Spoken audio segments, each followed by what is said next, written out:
Mga kahuwan, panoorin ang video na ito upang alamin ang pinaka-latest na balita tungkol sa lagay ng panahon at bagyo. Update today.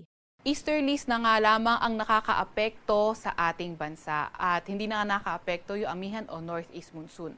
May kita nga rin natin sa ating satellite image na yung mga kumpol ng kaulapan mostly nandito na lang sa may Palawan area at kanlurang bahagi ng Mindanao area. At may kita nga rin natin halos malinis na nga rin sa malaking bahagi ng ating bansa, maliban na nga lang sa mga tsansa ng mga localized thunderstorms.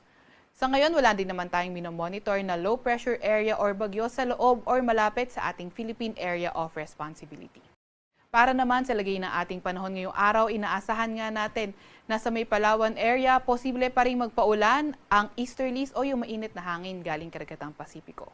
Para naman sa lagay ng panahon sa Metro Manila and the rest of Luzon, fair weather condition ang inaasahan natin pero may mga tsansa pa rin ng mga localized thunderstorms. Inaasahan nga natin na until tomorrow, posibleng mag-persist ang ganitong klaseng weather condition at pagdating naman ng Thursday, nakita natin sa malaking bahagi ng Luzon, pati na rin sa Metro Manila, fair weather condition pa rin, may mga tsansa ng mga localized thunderstorms. Para naman sa lagay ng panahon sa Visayas at Mindanao area, nakita nga natin ng easterlies.